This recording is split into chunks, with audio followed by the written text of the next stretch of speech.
On 23rd January 1897, a legend was born. His name was Subhas Chandra Bose. And every year on 23rd January, we celebrate his birthday. So who was Subhas Chandra Bose? He was an Indian freedom fighter born on 23rd January 1897 to Bengali parents Prabhavati and Jankinath Bose. His father Jankinath Bose was a lawyer and his mother Prabhavati Bose a devout Bengali.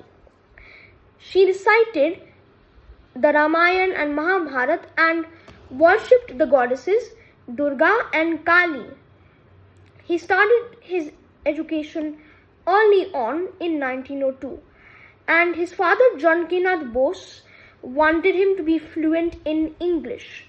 Then, when he became an adult, he left India for England for his studies. Then in 1921, he returned back to India and joined the nationalist cause or movement led by none other than Mahatma Gandhi. Then in 1938, he joined the Indian Congress, and then after the election in 1939, differences arose between him and other freedom fighters like Jawaharlal Nehru and Mahatma Gandhi. Then in 1940, he was placed under house arrest by the British. But in 1941, he escaped and left India and visited many countries, particularly Central Asia like Afghanistan, Tajikistan, Uzbekistan, Kyrgyzstan. They were all occupied by the Soviet Union, and then he made it to Germany. And in that same year, while Operation Barbarossa was going in full swing, Erwin Rommel, a skilled general of the German army known as the Desert Fox, started an army called the Afrika Korps. That was an army that helped the Italians gain territory from the British, who were in Egypt. And while in North Africa, the British had experienced some defeats, and in these defeats, the Germans captured particularly Indian soldiers fighting for the British Army as POWs, then sent them to Germany and, made a legion called the Free India Legion. And Subhas Chandra Bose arrived in April 1941, and in mid-1941, while the Germans were invading Russia in the so-called Operation Barbarossa, the Free India Legion had already existed. However, in 1942, the Germans had experienced defeats, particularly in Stalingrad, right? And in that same year, Subhas Chandra Bose had met Hitler. In December 1941, the Germans had, October, November, December, they had failed to capture Moscow, and they had suffered heavy losses in Stalingrad. And Hitler told Subhas Chandra Bose to, go to other countries where they already had successfully gained territory and had just defeated, had caused the Allies some defeats. So in 1943, Subhas Chandra Bose, he left on a submarine, and he was picked up by another submarine, particularly a Japanese submarine, and then went to territories that the Japanese had successfully conquered, like Sumatra in Indonesia. Indonesia the Japanese also conquered, and Singapore in 1942, the Japanese had conquered Singapore, and they had also conquered the Andaman and Nicobar Islands, where a free provisional government, or you could say a free India government in exile, actually not in exile, just a free India government, was started there. He went to Subhas Chandra Bose went to places like Sumatra and Singapore. In Singapore, the Japanese had just defeated the British in 1942 and had captured Indian prisoners of war who were also fighting for the British army, but were captured in the Japanese and fought in Southeast Asia, and that's how the INA was formed. And the Japanese had already defeated the British in a few battles in Burma. Burma was a highly contested region.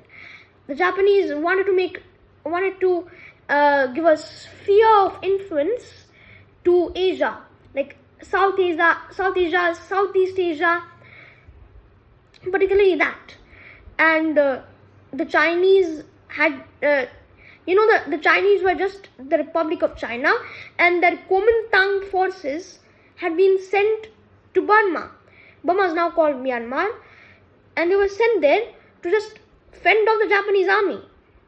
They were experiencing defeats, as well as the British. So the Americans aided them, and the Japanese goal was to set foot on Burma. So the INA had fought battles in Burma.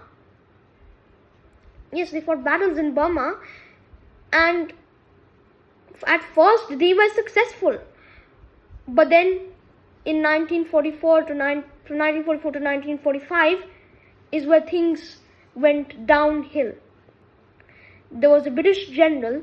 His name was William Bill Slim. I repeat, William Bill Slim. He was a British general who was solely responsible for leading the campaign in Burma in the late parts of the war. He knew that the British had been experiencing defeats, so he trained the British soldiers properly. And one particular battle is where this general will be successful. These were the battles of Imphal and Kohima. The first attempt, it was like the first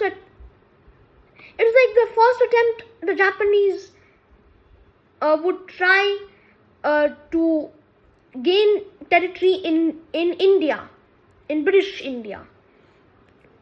However, the British had successfully defeated the Japanese and the INA in these two battles. And the British, they were just the Japanese were getting defeated. The British kept beating the Japanese quite successfully and drove them back to Malaya and Singapore, and they surrendered. So Subhas Chandra Bose, he fled, and then into Saigon or other places that the Japanese had, like the last, the last holdouts of the Japanese. However, not only the British were successful, the Americans were successful in Burma, as well as their island hopping campaign, which devastated the Japanese resources. The Japanese were now in a dire situation. Then the atomic bombs were dropped, and so Subhas Chandra Bose had no choice but to get into this plane. And on 18th August 1945, Subhas Chandra Bose would be experiencing his last day. He flew to Saigon, and then he was supposed to go to Japanese occupied Taiwan. Taiwan was still occupied until 1949. when the Kuomintang had all been defeated in China. After the war, there was a civil war. After the Republic of China's forces, the Kuomintang, had been severely defeated. They just fled to Taiwan in 1949. But in this time, Taiwan was still occupied by the Japanese. And so, the plane was supposed to land, but it crashed. And then, Subhas Chandra Bose was taken to a hospital, but he had experienced third-degree burns and died on 18th August 1945 in Taiwan. Then, 2 years after Subhas Chandra Bose's death, India got its independence on August 15th, 1947. In India, people still think he's alive. And for some, it's still a mystery. And today, his reputation is mixed. Either he's seen as a hero or seen as a denier of the Holocaust. And yeah, he denied the Holocaust and was a bit fascist.